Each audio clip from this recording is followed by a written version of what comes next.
All right, people, we on the air. We're sitting out there and we recording all of our stuff here, and we own it.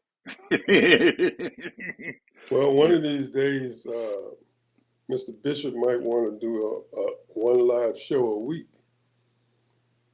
Then that way, we can chime in and people see us live. More people will watch us or listen to us. That's just an idea. Hey, I'm all for it. I was thinking about doing two instead of one. Yeah, I got the RTM code and stuff and everything that we need to push it up to YouTube. So, matter of fact, it'll push it up to Facebook, uh, Instagram. What else they got up here? Twitch. Oh man, they got some. What about Spotify? I don't see Spotify up here, but I think if I got the I can add our custom RTM and stuff in a code into it, and it might push it to Spotify if I really went out there to look at it because I need Spotify's code. Um, they have a big long ass fucking sign in code that they have to give you and everything, so you can sign in to their stuff. And then all they do is put in our code and put in their shit and everything. We should be able to push it up there to them. Most everybody uses this protocol called RTMP. It's called Remote Transmission Protocol. So anyway, media protocol. I'm sorry. I'm gonna say this. People that are listening and chime in on our station and get some ideas because we bring up a whole lot of different issues and a lot of people run out of ideas, but we seem to be able to communicate in a lot of different sectors, a lot of different situations. And, and I'm not saying people are copycatting, maybe we're just on the same mind, but yesterday I was talking about the 30 percenters, and 70% of the people in this country is living from paycheck to paycheck, barely making it or have to keep their job. Some of them working two jobs. And what do I see on YouTube today when I was doing my little research and what have you?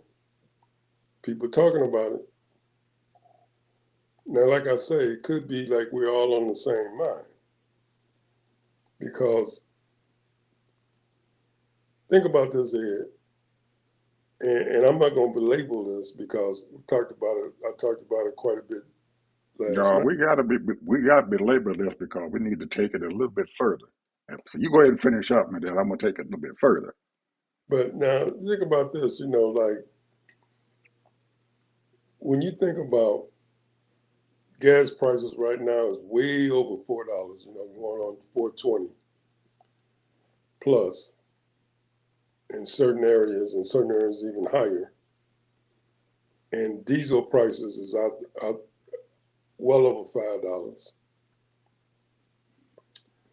And all of it is cyclical, bro. It all trickles together. Food prices, airline prices, and we are consumers. We also are workers too. Most of our work, of course, is customer service and sales, but still, we're workers and we are consumers. We have to buy gas every day. We got to buy food. We got to pay our bills. We got to pay our mortgage or our rent. And we have to consume. You know, I like good water.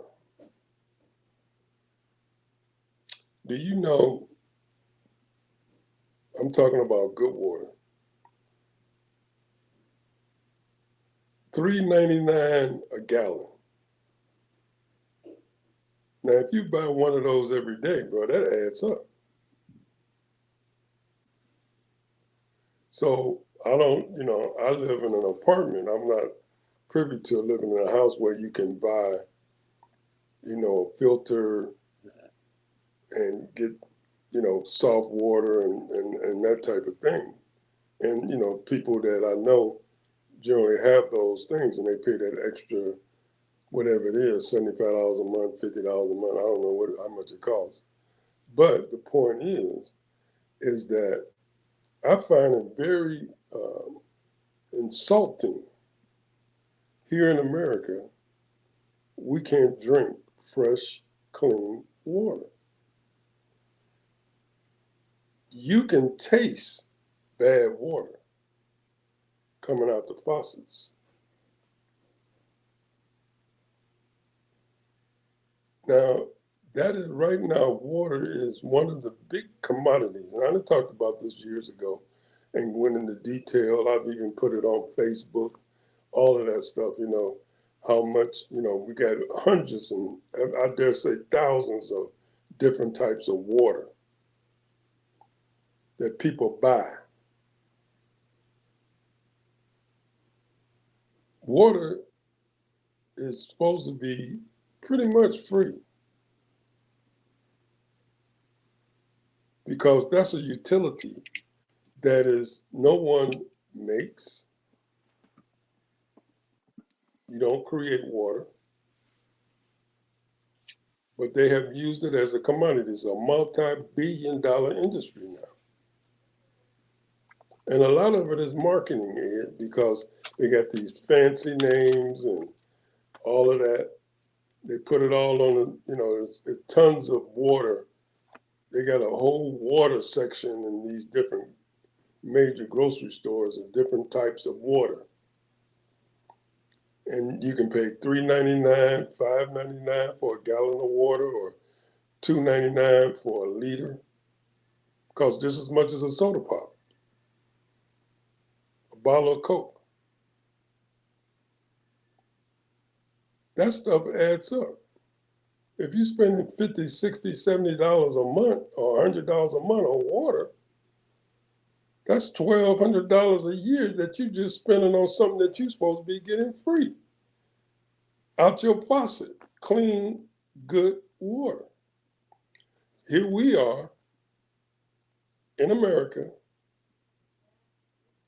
paying billions of dollars, trillions of dollars in taxes, and we can't even get clean water from our faucet.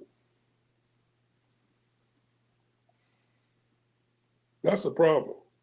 But yet still people just take it just like it's nothing, You shower, when we shower, if you don't have no filter on your shower head, all that filthiness is coming on your skin.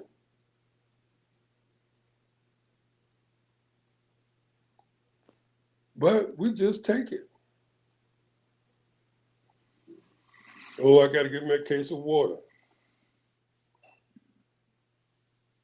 2 cases for $8. Then you're drinking the plastic. Now, we don't even know how long that water's been sitting there in those storage houses. And we know that drinking water out of plastic containers is harmful. And I forget the name they call it, but it's something metro plastic. Those little particles get into your system when you're drinking and even go up to your brain. But we just keep drinking this plastic water out of plastic bottles. It's doing just as much harm as drinking out of the faucet. And nobody does anything about it. We just take it for granted. We just, just eat it. And I'm just trying to figure out why are we as consumers putting up with it?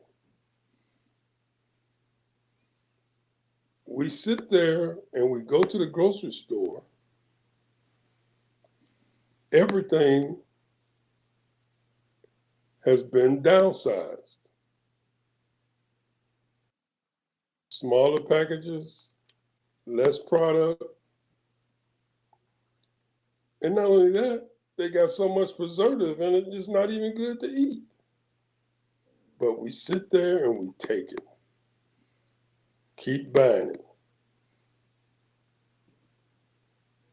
Somewhere, and that's, I guess that's why the conglomerates, they base their funding on, their money on name brands, and they have bought all these name brands out of business, and they made a monopoly out of it. They own all of these name brands, and so they know how to make money and just give you less product, more preservatives, so they'll keep those pack of cookies somewhere stored for 2 months or 3 months or 6 months. They're not fresh, but we sit there and take it because it's convenient.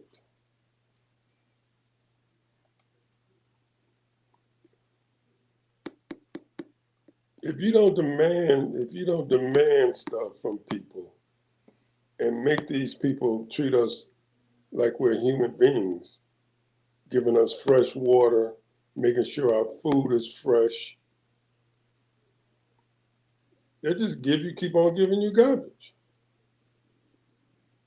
Now, me personally, and I hate I stopped doing it, but I started back several months ago. But I used to get my fresh vegetables and I'll juice, or I'll make smoothies out of fresh vegetables or fruits. And then I know, and then on top of that, if they spray all of this stuff with chemicals. So, you got to try to clean that crap off. And, they're doing it the easy way to get the easy way out, to make sure that they keep making money because, you got to eat. So the people, there's so many people as in the world, especially in this country, and we're used to convenience. We go to the convenience store, you can grab something off the shelf quick, or get some of the no good sandwiches that they got, or you go to the grocery store, same thing. Now, I'm not complaining. I mean, I thank God that, people have uh, availability at least to eat something, but we're not treating our people right. And they are allowing these corporations to continue to make money. I was looking at the Business Channel today, and they was talking about the consumer index and all that. We're still consuming, bro. They're making profits, big time. So they're making money off of us, but feeding us poison. Because we got to eat. We got to feed our children. But I don't know how we can, like we was, for some years, you and I stayed in the country.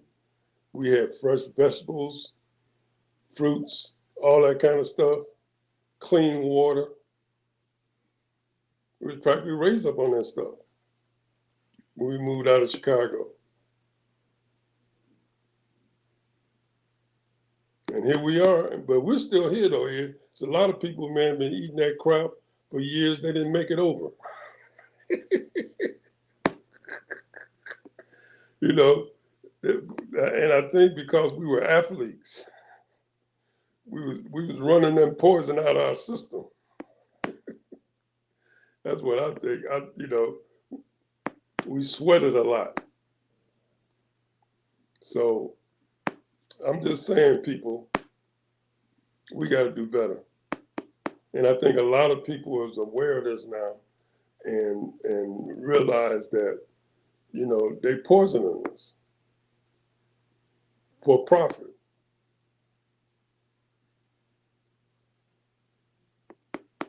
but they know we got to eat.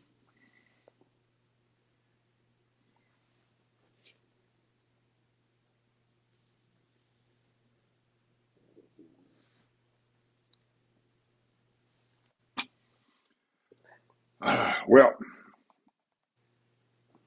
I had a whole bunch of stuff here that we're going to talk about here, but man, I got one thing that popped in my mind and stuff here while you were sitting there talking, because I heard you and stuff when you were saying uh, about how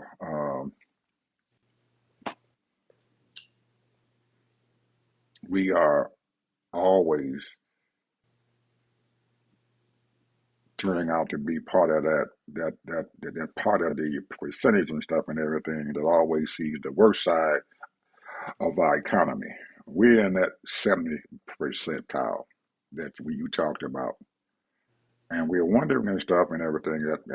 At some point in time, you wonder and stuff how those folks up there who are sitting up there on Capitol Hill are able to go back and look their constituency in the eye or not even look them in the eye, knowing that probably 70% of the people, if they were having meetings and stuff with their constituents, 70% of them are living from paycheck to paycheck. And I don't care where you're at in this country nowadays and stuff, it is not just in the urban areas, it's all over, especially in those red states. Those folks out there are in bad shape, and their Congress people and stuff are sitting there and everything, and they're like dumbfounded. They are ignoring and stuff the plight and stuff of their constituents that they are looking for every day, and they are sympathetic and everything toward Trump. Whatever he says that he is doing, it is right. There are news people and stuff who are going on Capitol Hill now and talking to the Congress people as they walking through the underground tunnels or they're coming outside and everything. And they're catching them outside of their conferences to find out exactly what they think about what's going on out there in America, in their districts where they came from. And to the man or to the woman who are all those MAGA fanatics and stuff or whatever, all of them do not feel the plight and stuff of their people. They have 70% of their folks and stuff and everything are having a horrible time. And the only thing that they can tell them is that Donald Trump is doing what he's supposed to do, and what he's doing is right. You just got to hold on. Or if you ask them, well, why aren't you bringing down the prices? And they'll look at you and say, well, the prices are down. It's lower than it was when Biden was there. And that's a damn lie. They're looking at these people, and these folks are looking at them sit there and tell a damn lie. We are in a worse shape than we were when Biden was in office. Even when Biden was trying to get us out of the COVID, we didn't have shit going on like this. No $5 a gallon gas. It wasn't there. So these people are totally insensitive. So I'm hoping and praying that some of those Republicans can stay with the Democrats and everything, and maybe they can try to do something to help solve what the hell is going on, because we're going to have to get through a summer season. If the gas prices and stuff now in the spring is this high, there is no determining what is going to happen and stuff come June or July during the peak season where people are out trying to do something, trying to go on vacation or whatever. These gas prices and stuff probably might hit $6 or $7 a gallon in some states. That is horrible. Now, getting back to a personal thing here, we have just seen probably the last vestige of the Civil Rights Act that was passed in 1965 or 67, something like that, one of those years. They passed the Civil Rights Act, the Voting Rights Act. And now we've gotten to that point and stuff where the Supreme Court has just killed off the last part of it. It's dead. It's gone. So What are we going to do about it? You know who always used to say that? Joe Madison. Well, I got someone down here that I wanted to bring up. This was a pet peeve for this Voting Rights Act thing, was a pet peeve for a congressman out of Georgia, right around the Atlanta area. His name was John W. Lewis. And when John Lewis was in his teens, late teens, he was beat the crap out of off of the Edmund Pettis Bridge. They broke his skull, eh? He broke his skull so we can get the Voting Rights Act passed. Most of these young folks out there who, all those Generation Zs or whatever they're talking about, or any one of them under the age 50 and under and stuff, probably have no idea who in the hell John Lewis is, or they heard about his name and don't give a shit about what this man went through to get this Voting Rights Act passed, so people can get out there and vote and use their constitutional privilege to determine who will represent them up there on Capitol Hill. And this man is dead. He's been dead for a while. The groundhog is giving him his mail and stuff right now. But there's a picture and stuff in a lot of these folks' offices and stuff and everything.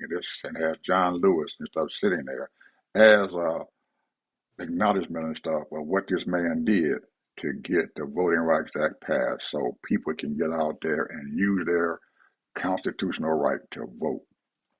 So we ought to be thinking about what the hell we need to do and stuff now, since the Supreme Court has systematically and stuff dismantled our voting rights. What do we do? Well, you know, what exactly does it mean? And from what I'm listening to and what I'm reading, what it is that you will not have a representative in your district that you know is going to fight for you, or at least they're supposed to be fighting for you. Now, I've listened, you know, Adolph and Therese Rashid. These people are definitely do not like the Democratic Party. They call the Democrats gatekeepers. Black Democrats are gatekeepers. They don't do nothing for your community. They don't do this and they don't do that.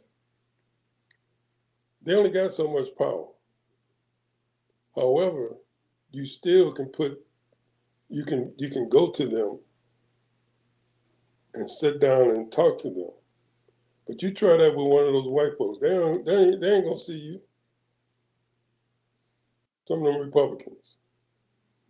And they might see you and then you might be the chosen one. They pat you on the head and say, okay, we'll do something for you, but we ain't gonna do nothing for them. Because you're one of the good ones.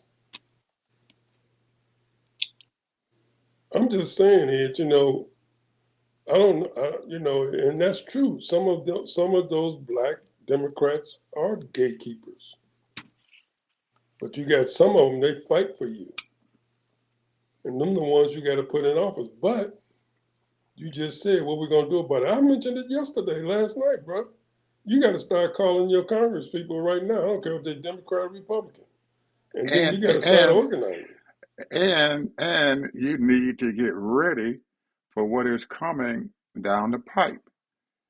This last vestige that the Supreme Court has struck down will systematically allow, especially here in the South, where they can control the legislative and the governorship and all of them. And most of these southern states, there's all Republicans who, any statewide office and stuff, is Republican and is white and is male. They have a few white women, but that's about it. Georgia is the only state that has two black senators. U.S. senators from this state. We should have black senators from Florida, Wait a minute, Mississippi. you got 2 black senators? We got two. Well, we got two Democrats. I'm sorry. He. Now, he's Jewish. He's Jewish, so you can call him black. Okay, I just want to get that straight. Yeah, Because I he's said, wait a Jewish. minute. Yeah, he's Jewish. So he got a little black in him. Oh man, that was all right. You're right. I should have. I don't know why I put my boy and stuff. I call him a black man. He probably does. He probably doesn't feel. He probably won't be hurt by what I just said, but he is. He got. He got a little. He's mostly Jewish, so we call him black because if people don't know that during the '60s when we were doing this civil rights movement and everything, the Jewish folks and stuff and everything had a lot to do with helping us to get these civil rights and stuff passed and stuff through Congress. And they came down and a lot of them died and stuff in that fight that we had down here in the South to get these civil rights and stuff done. So you have to give them a few props there and everything. Because I remember Schwimmer and stuff over there in the state of Mississippi and everything. If he hadn't have got him and his friend hadn't they got killed, all the little black men and stuff probably would have died and stuff, and nobody would even thought about him. Goodman, Goodman and Cheney and Schumer. Cheney was the black man. Oh, we forget about that. At least I have too. I forgot about them that they were the ones and stuff. Because of that, they brought the FBI and stuff into investigating and stuff what was going on in the South because two of those guys and stuff were Jewish and everything, and because they were Jewish and stuff, they had a lot to do with getting the federal FBI and stuff down there to investigate their murders and try to convict those folks and stuff who killed them because they wanted to get people down here to vote. Black people died. They died, kid. They were killed. They were hung. They were lynched. They were beat up. They were burnt up because they wanted the right to vote. They walk down to the county seat and walk in the door and everything, and they stand up there and say, "I want to get my voting card." How many beans in this bucket, boy? How many beans in that jar? You tell me how many beans in that jar, or jawbreakers in that jar. We might let you vote, or you had to have a parent or somebody in your family had to have been a voter and stuff, so that they can give you the okay to let them go ahead and in there and vote. And most black people then hadn't voted, so they systematically and stuff kept people from voting there in the South. Well, Ed, I'm gonna say this, and it's a speculation, or it can be conspiracy, it can be um, discriminatory, it can be even racist. But I really believe this. There are a majority of the white liberals thinking that black people then came too far and too fast. And they happy. When you look up and you see over what, 100, pretty close to 100 senators and congresspeople that are black and, well, I can say black and brown, but I don't even include them because they're not unified with us. They only think about their own people. And rightfully so, I guess that's what you're supposed to do. But when you think about the fight that they went through to become Congress people, it's amazing. And a lot of them are women. And they've made it, and they've some of them are even in white districts because they knew how to communicate and express themselves about policy. Now, this goes back to what I was talking about last night. this is what we have to do. We have to convince these new Americans who's only been just got off the boat the last 70 years, they're second generation Americans. You got to teach these people what America is all about. We are the ones that saved this democracy by fighting for our rights, which we shouldn't have to do.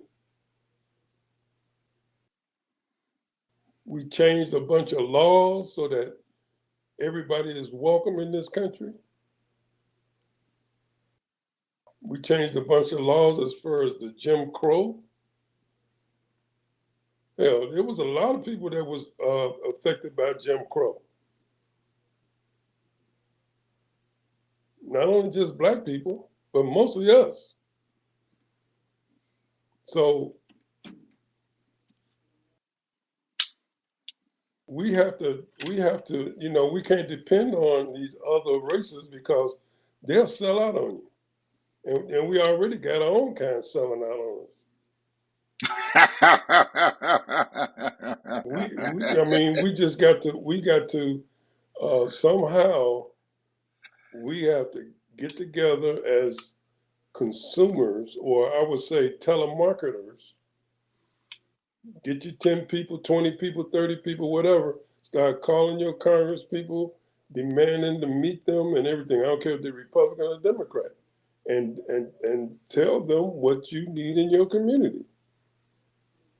And if they ain't making things happen, then you got to go door to door and start campaigning for the person that's gonna make it happen. Because this ain't a white and black thing, bro. There's a lot of good white folks out there.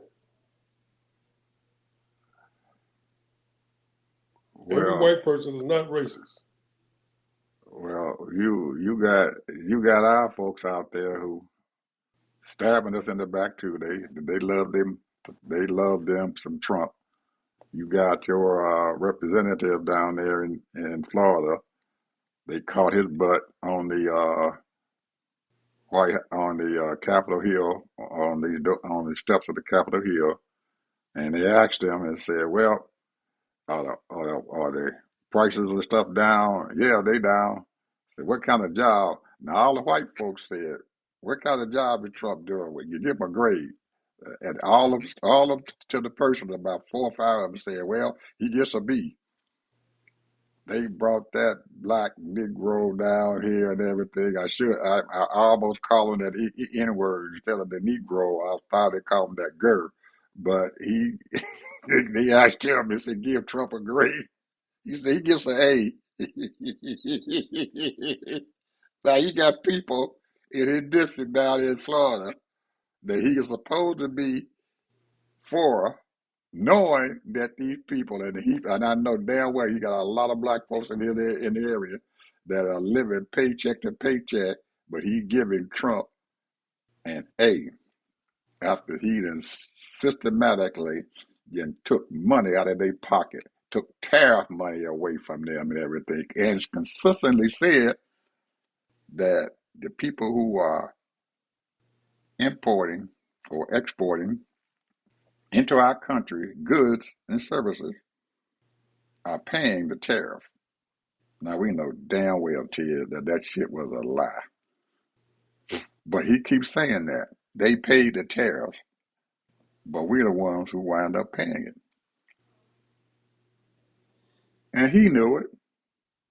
He knew his constituents and stuff sitting down there, but he wanted them stepping fetching black folks and stuff and everything that's always a part of our society Did and you stuff call him that would Stetson Fetcher? stepping fetching, yes I Man, did. don't be little Stetson Fetcher, bro. No, he looked.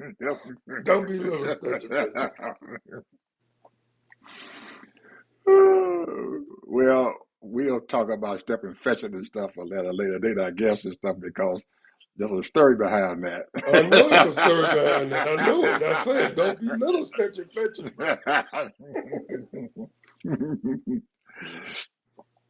That he's one of them, master. Our house is on fire. Master, he tried to escape. What's we gonna do, Master? what we gonna do? And at the first drop of a hat, Donald Trump would turn on him too. Quick, he would throw him to the wolves. Just like girlfriend out there. He he had put pictures of her on the news magazine and stuff with wounds all in her face and everything.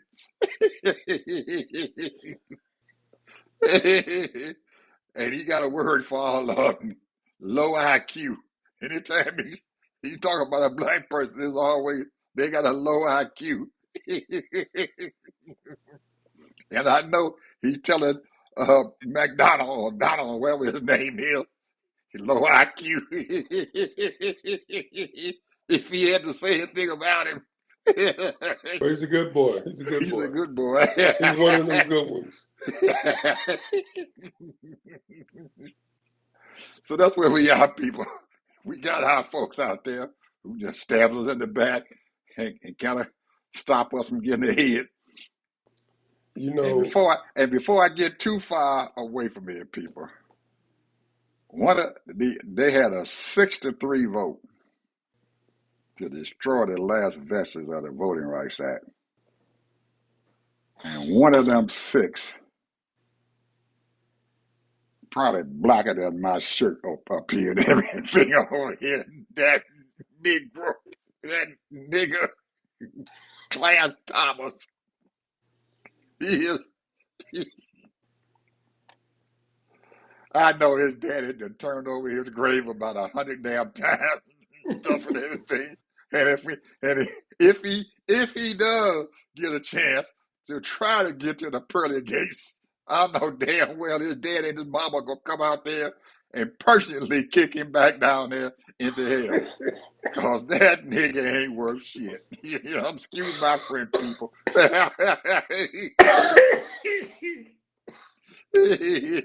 That big flat nose, big lip.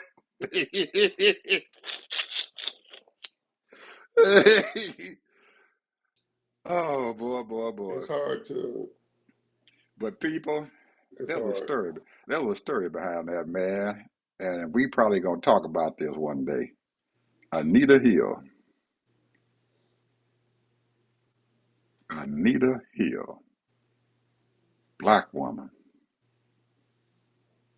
We're gonna talk about that. She's gonna probably be in our history books, but hopefully somebody will bring her name up one day. I remember her. He I sat destroyed her there, life, didn't she? I in a, mean, she's still, you know, she's she still killing it. out there. She's still out there doing her thing. She's a professor. She's still doing her thing. She's probably retired now, I'm pretty sure. But that woman single-handedly tried to save us from that nigga. Tried to save us from that nigga going to the Supreme Court, but she couldn't get it. Couldn't get it over the hill. Well, if anybody knew, she knew, and we didn't even know either, to a certain degree. You know, we was bamboozled too, because when he said high tech, and he used the word, didn't he? And it's probably why a lot of older folks around our age didn't have a lot to do with Joe Biden. Because Joe Biden had a lot to do with him crossing that threshold. Yep, sure did. Anyway, all you folks out there, get your history books out and everything and look up Anita Hill. Look up. Bad woman. Bad black woman. I mean, she stood there and let them white folks beat her down at that table. They dogged her out. Now, back then, folks, they didn't allow the witnesses to open their mouth like Pete Hegseth did today and yesterday in front of the Senate and the House committees. That white Negro sat down there, lied, screamed, and hollered at those people and stuff, Congress people who were sitting up there on their desk. Ted, Ain't no way in the world I'd have let that nigga holler at me. I'm a congressperson, and he ain't nothing but a low-life damn secretary that ain't doing his damn job. And I'm gonna let him sit there and holler at me like that? No way. He does. I said, shut up. Don't you say a goddamn thing. I'm sorry. I'm sorry, people.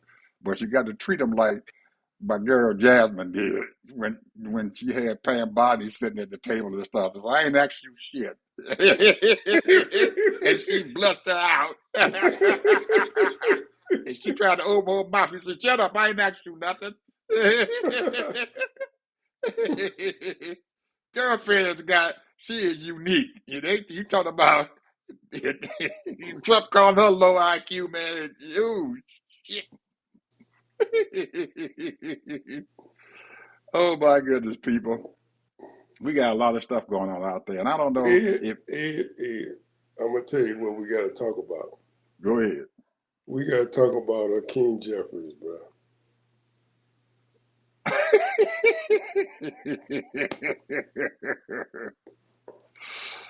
I, I I hate to be the kind of person and stuff, Ted, that to break that Negro down because he just, oh man, oh Lord, save us. I'm telling you, man.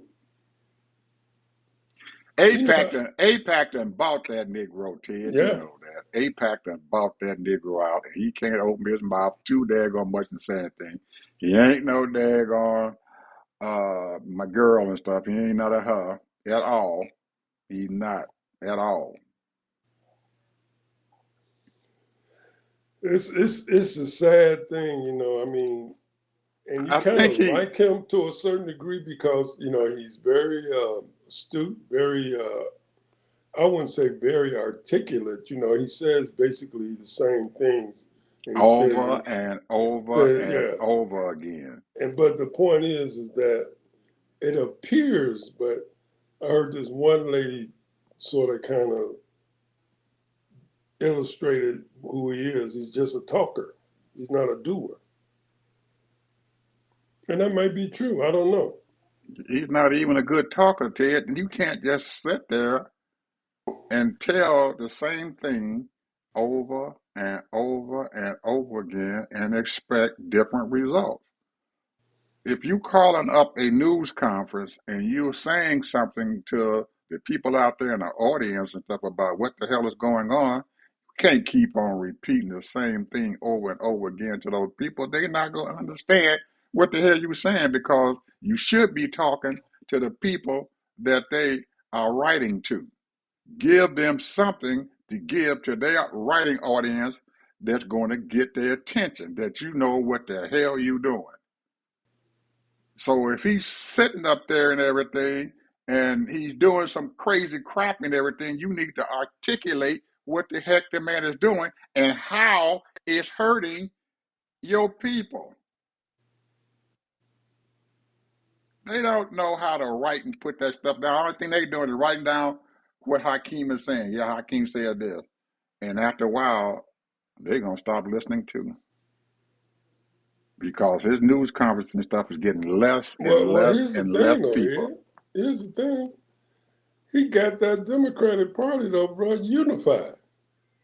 Not completely. You got a few distractors out there. And that's what he's afraid of. I think he's afraid that he just about gotten to the point to where they might be able to call him speaker. Now, Pelosi had them folks in line. That woman kept her caucus in line. And she made damn sure that any one of them who tried to even thought about bucking her and everything, she called them in on the carpet and everything and find out what it's going to take to get them to straighten their act back up. That's Or she true. going to go out there and she going to find somebody out there that she knows and everything to call whoever it was, whether a male or female, call them up and tell them, get their act together.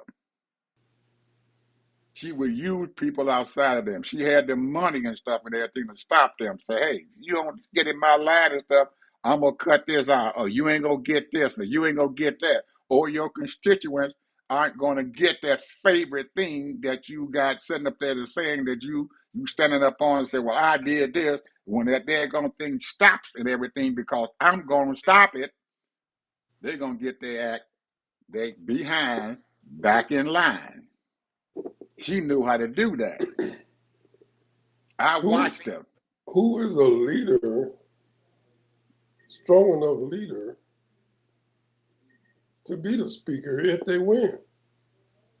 There's a whole lot of them out there who can be the speaker and stuff if he doesn't get there. There's a whole lot of them I know who is out there and get it. And I know a few of them and stuff and everything. They sitting down there and everything, and they got their switchblades out, getting ready to stab that nigga in the back if he slipped 1 inch, and he knows it. But he ain't got enough daggone gumption and guts and everything to sit down there and look him in the daggone face and tell him, say, I know what you're getting ready to do.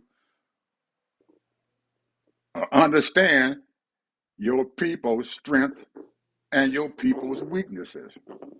Now, he's got people and stuff on these committees and stuff that have no goddamn business in the world and stuff on these daggone committees. Jasmine Crockett should have been a ranking member and shit a long time ago, but he ain't got the balls to sit down there and tell us, baby girl, we're going to put you over here and everything, and you do what you got to do. And turn her loose. You know, when in the old days and stuff, Ted, the folks and stuff had their daughters and stuff sitting out there, and the old boys would come out the woods and stuff because their daughter was looking good and everything. Them old boys, they put they attack dog underneath the house, underneath the porch, and when the niggas show up and everything, sick them and run their asses away. That's what you got to do. You got to get your attack dog, and if the wrong person show up, sick them, get them. Leave my daughter alone. You ain't got no business over here. I'm sorry, people, but I'm very. That's where I am. Oh man. You got to know your strength. You got to know your weaknesses, people. And Hakeem, I don't know if he got it in him. I really don't. He doesn't look like he got it in him. Maybe after November, if he, becomes he gonna exercise his authority and stuff with Speaker of the House. But I don't know, Ted. He don't look like it. You don't have that. He hasn't got that. Now, if a leader and stuff, Ted, knows where your faults are at. Now you have to find the people and stuff in your history or the people that you're looking at in the face and everything and say, hey, they empower because of this or they empower because of that. Now you got to give it to Trump for being he the president of the United States. You got to give it to him. He attained that job. That man sat down there for 4 years when he was out of office and stuff and everything, and whatever he did, he laid the groundwork for him to be up there as a president. So whatever his strengths were to get him there, you have to figure out what that is. And so, okay, that's how he got there. Use that man's strength and everything for your own purposes. You got to give it to, I hated Ronald Reagan, but you got to give it to that man. He stayed in power for 2 terms and wouldn't nobody mess with him. He even got so strong, we got my Reagan Republic, my Reagan Democrat. He had something going on. He had some strength. This man was an actor. And people look back at him now and said, those were the Reagan Republicans or the Reagan Democrats. And they speak very highly of him. What made him the person that he was able to attain the seat in the White House and to stay as strong as he did? And we didn't find out until after he was out of office that he had dementia his last 2 years. Bad dementia. And they hid it. They didn't allow him to come out there like Trump does and everything right now. They figured out a way to keep that Negro quiet and everything and keep him in power. Trump don't have that. his last 2 years and stuff in office and stuff, Ted, I'm happy. If he can stay around that long, it's going to be horrible. If they continue to let him do what the heck he's doing.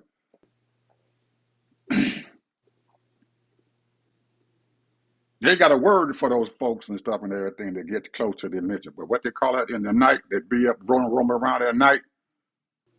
The nighters, or they got a word. I forgot what they call it, but there's a word for it. They call it the nighters, or midnighters, or whatever. They get up in the midnight and they start roaming. If you got some person stuff in your home, your older person, your grandmother, whatever, and they start getting dementia and stuff, you got to stay up at night because they're gonna start roaming. They're gonna get up and start roaming around.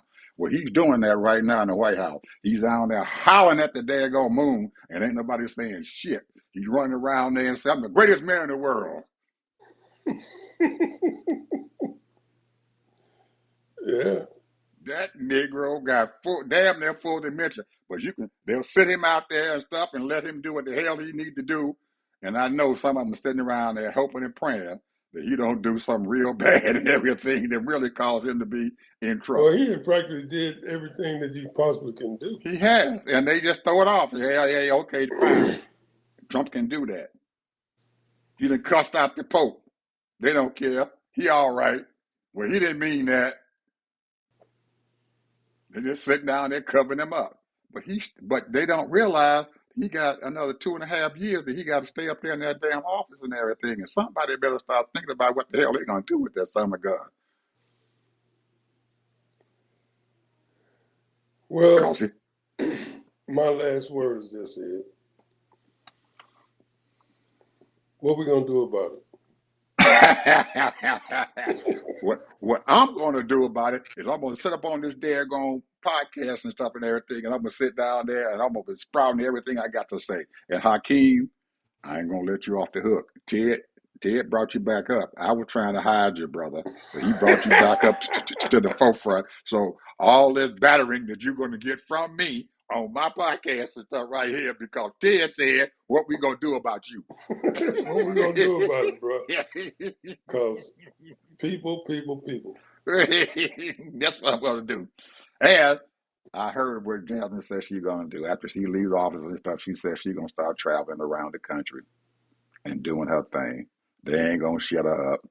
She already got plans what she's gonna be doing. She's already setting herself up. So her job now is to go out there and help people to get elected. The Lord then gave her directions what she need to do. You got to be in office, and she got a daggone. Oh man, she got a bully pulpit and stuff bigger than Trump. Call her up. Come on out here. I need some help. And she's gonna get out there and help them. She said that's gonna be my thing. So hey, maybe that's what the Lord wanted. That's why he didn't want her to be the senator of the state of Texas. He wanted her to have a bigger platform to sit out there on. And she got a bigger platform now. And she said she's gonna sit out there. And lo and behold, you Republicans and stuff, y'all better watch out. You better watch out. Y'all done cut her loose. You should have let her stay down there in Texas and let her keep their job down there. You know what? I think you're right. They done screwed up. Well, at least they can contain her down here. Once she get out of the daggone House of Representatives, they can't hold her back. She ain't got nobody to hold her back. She can get out there and talk and say what the hell she want to say. And girlfriend can articulate very well. Very well. I saw on the Sherry Shepherd show, a couple of days ago. She brought her mom and daddy on there, the show. That's my mom, that's my dad. They sit in the front seat. And their daughter would sit up in everything. And I know them two parents were proud as hell of their woman because they gave her a standing ovation. Even Sherry Shepherd did. She gave her just due. Said, "You a bad sister." Anyway, people, that's my final word. That's all I got to say.